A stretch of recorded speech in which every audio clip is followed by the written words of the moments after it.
You didn't get laid off. You got optimized. That is the word companies use now. Not fired, not let go. Optimized. Like your role was a process that got automated out of the org chart. If you are thinking, I'm not a developer, I'm in DevOps, cloud security, or IT management, this applies to you even more because you are about to see why. Maybe it hasn't happened to you yet, but you've seen it. The DevOps engineer whose deployment script got replaced by an AI pipeline tool. The security analyst whose alert triage is now handled by an AI SOC assistant. The solutions architect diagram got generated by AI before the meeting even starts. Doesn't matter if you are writing code, managing cloud infrastructure, running security operations, or leading an IT team. The signal is the same. Here's what nobody's saying out loud. This isn't random cost cutting. It's a signal. And the tech professionals who read that signal correctly right now are about to have the best 3 years of their career. The ones who don't will spend the next 3 years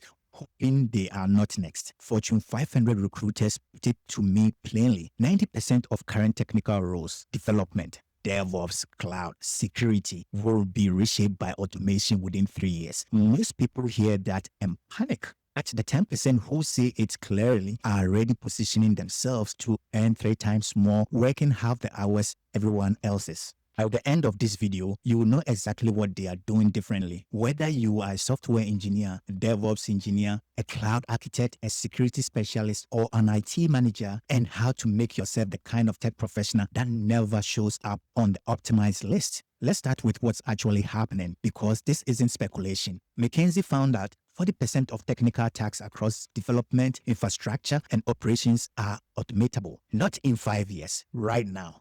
Today, inside companies you'd recognize. But here's the part that changes the whole conversation. Companies using augmented technical teams report 50% faster delivery and 60% fewer production issues. That's not just marginal improvement. That's the kind of number that gets a CFO's attention in a budget meeting. And budget meetings are exactly where your job security is actually being decided right now. Not in the code, not in the infrastructure, but in a spreadsheet somewhere comparing headcount, cost to AI licensing cost. So the real question was never whether AI changes technical work. It's whether you end up on the side of that spreadsheet that gets cut or the side that gets promoted because you are the one making the augmented team work. Whether you are deep in code, managing infrastructure as code, running incident response, or architecting cloud systems, AI is already doing a version of your job faster than most people want to admit. GitHub Copilot generates 40% of code in supported languages, handling deployment, monitoring, and rollback decisions that used to require a human on a call at 2 a.m. Security platforms are auto-triaging alerts that used to take analysts hours to sort through manually.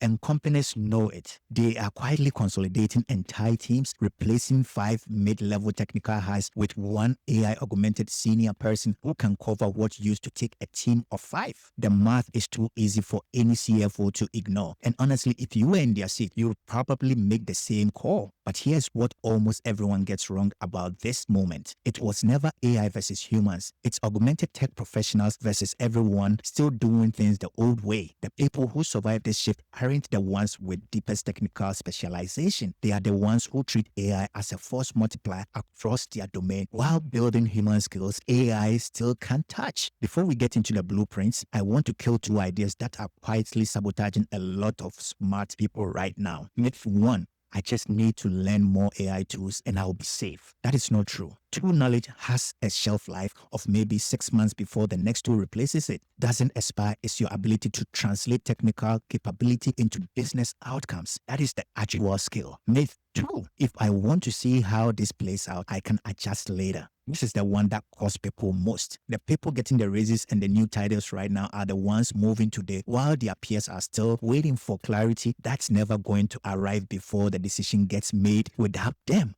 That combination, deep technical background plus human judgment moved on early, is exactly why this window is the biggest opportunity of your career. But it's closing faster than most people realize. Here's the exact framework. Stay through all 5. The last one is the one almost nobody's talking about, and that's the one that actually makes the biggest difference long term. Step 1. Number one, AI Augmentation Mastery. Stop competing with AI in your domain. Start conducting it. Whether it's code generation, infrastructure automation, or security triage, let AI handle the repetitive execution in your specialty so you can focus on architecture strategy and the relationship that actually determine your value. This isn't about learning better prompts. It's about becoming the conductor instead of the instrument. Most technical professionals waste months mastering a new tool or certification, while the ones ahead of them are already using AI to ship in days what used to take weeks. The gap isn't talent, it's systematic integration versus random tool hopping. One matters, the other is just busy work that feels productive. Number two, human-centric value. Here's what AI still can't do. Read a room, navigate organizational politics, translate a technical risk into something a non-technical exec actually understands, or build the kind of trust that gets you the budget for your next project. Think about the person on your team who isn't the most technically gifted but somehow always survive restructuring.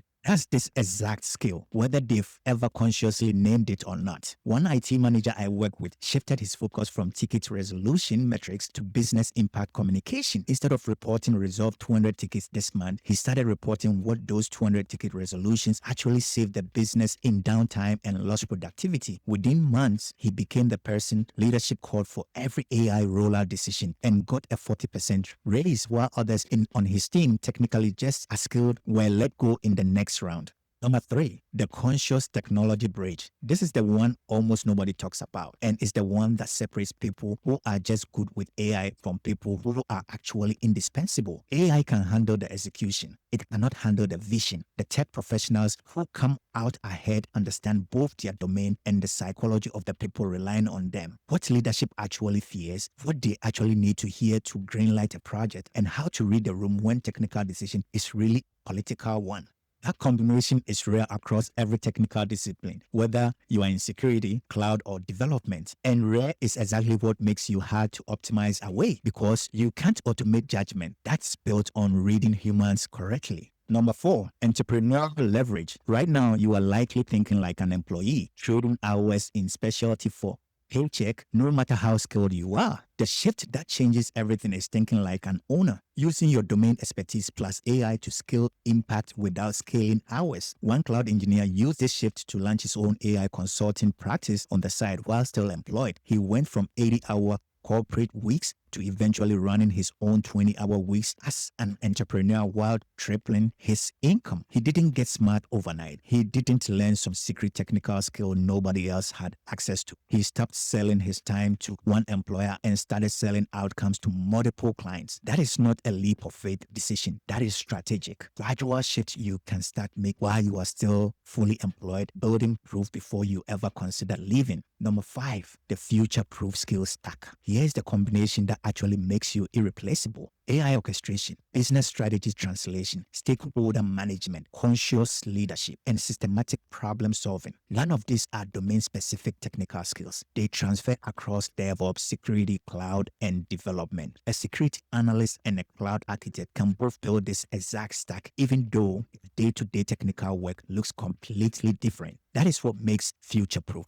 It doesn't depend on what specific tools or languages are popular 5 years from now. Master this combination and stop being someone who might get optimized out of an org chart. You'll become the bridge between what AI can do and what the business actually needs. That bridge doesn't get automated because it was never a technical bridge to begin with. This isn't a 5-year plan. It's a 90-day shift if you actually act on it instead of just nodding along and closing this tab. The people moving on this right now, this quarter, are the ones capturing the opportunity while everyone else is still debating whether AI is really going to change things in their specific role. Everyone else is competing for whatever is left and hoping they are not the next line item in a slide titled Efficiency Initiatives. If you want to know exactly where you stand right now, whether you are closer to the 10% or still fully exposed, take the free AI Readiness quiz linked below. It takes 60 seconds and it shows you exactly which of these 5 areas to focus on first, regardless of your specific technical background, whether that's development, DevOps, cloud, security, or IT management. This isn't about hype. or fear-mongering. It's about seeing clearly where you actually stand today so you can do something deliberate about it before the next round of optimization gets decided in a meeting you are not even in. If this made you look at your own role differently, subscribe. I break down exactly this kind of shift every week for tech professionals across every discipline. No clickbait, no hype, just what's actually happening in these companies and what you can do about it starting today. The people who act on this now are the ones who own the next decade of this industry. That could be you. Thank you for your time. Talk to you soon. See you in the next video. Thank you.